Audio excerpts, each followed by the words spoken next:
This channel does not promote any violent, harmful, or illegal activities. All content provided by this channel is meant for an educational purpose only. Top quality और consistent performance के लिए सिर्फ silver pump नाम याद रखना। ভবিষ্যৎ কি দুর্নীতির সঙ্গে থাকলে ভবিষ্যৎ কিছু নেই। ফ্রেশ সিলেকশন প্রসেস হবে, সেখানে পার্টিসিপেট করবে, তাদের যোগ্যতার প্রমাণ দিয়ে চাকরি পাবে। এই জন্যই তো আমরা বলি যে দুর্নীতিমূলক কোনো প্রক্রিয়ার সঙ্গে কখনো আপোষ করতে নেই। এদের উচিত রাজ্য সরকারের ঘাড় ভাঙা এখন, যে তোমাদের জন্য আমরা এই রকম পরিস্থিতি পেলাম।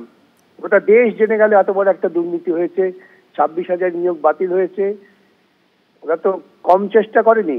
এই মামলার পেছনে কত কোটি টাকা খরচা করেছে এটা বিবেচ্য হওয়া উচিত ভবিষ্যতে জনগণের জন্য। আদালত পরিষ্কার রায় দিয়ে দিয়েছে।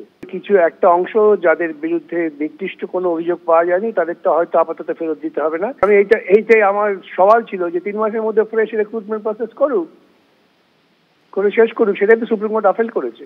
মমতা বন্দ্যোপাধ্যায় এবং তার চেলাচামুন্ডা যারা লাখ লাখ টাকা নিয়ে এই চাকরিগুলো, কিছু চাকরি এর মধ্যে থেকে 26,000-এর মধ্যে থেকে যারা অযোগ্য তাদের চাকরিগুলো দিয়েছিলেন। আমার প্রশ্ন হচ্ছে, মমতা বন্দ্যোপাধ্যায়ের এসএসসি স্কুল সার্ভিস কমিশন, রাজ্য সরকার কেন যোগ্য এবং অযোগ্য এই পৃথকীকরণ কেন করে দিলেন না? যদি আজকে যোগ্য এবং অযোগ্য এই পৃথকীকরণ মহামান্য আদালতের সামনে রাজ্য সরকার করে দিতেন, তাহলে পরে আজকে কিন্তু এই টোটাল 26,000 প্রায় 25,573 জন এদের কিন্তু চাকরি চলে যেত না। শুধু অযোগ্যদের যেত, যোগ্যরা বহাল তবিয়তে চাকরি করতেন। আজকে মমতা বন্দ্যোপাধ্যায়ের জন্য, মমতা বন্দ্যোপাধ্যায় পার্টির এই দুষ্কৃতীদের জন্য, যারা ঘুষখোর জোচ্চোর তৃণমূল নেতা, তাদের জন্য এই এতগুলো পরিবার আজকে রাস্তায় বসলো। আমরা ছেড়ে দেব না। আমরা আগামী দিনে মমতা বন্দ্যোপাধ্যায়ের সরকারকে এই তার চেয়ার থেকে উঠিয়ে ফেলবো। এর জন্য দায়ী হচ্ছে মমতা বন্দ্যোপাধ্যায়। আমরা খুব শীঘ্রই এর বিরুদ্ধে পথে নামছি।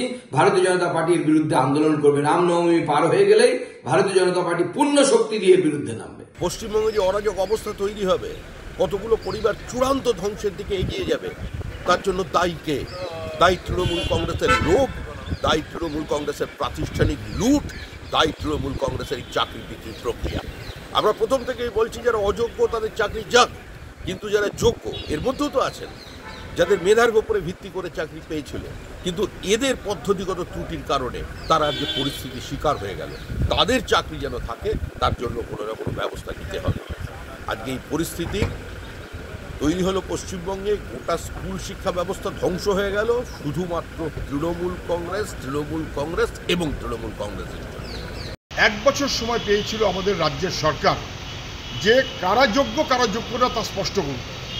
1 বছর লেগে গেল, সরকার যোগ্য অযোগ্য স্পষ্ট করতে পারলো না। কত টাকা খেয়েছে কিছু অযোগ্য অপদার্থ, যাদের টাকা নিয়ে চাকরিতে ঢুকিয়েছে রাজ্য সরকার এবং শাসক দল, তাদেরকে রক্ষা করার জন্য যারা যোগ্য তাদেরকে খারিজ করতে হলো।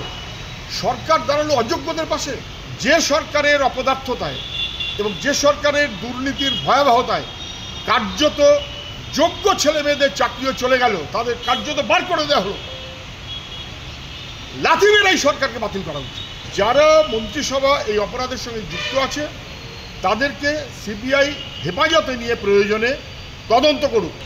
যারা টাকা খেয়েছে তারা বহাল তবিয়তে মন্ত্রীর দপ্তরে বসে থাকবে, সরকারের দপ্তরে বসে থাকবে, টাকার পাহাড় করবে, তারা ছাড় পাবে। আর যোগ্য ছেলেমেয়েরা বাতিল হবে, এ কখনো হতে পারে না।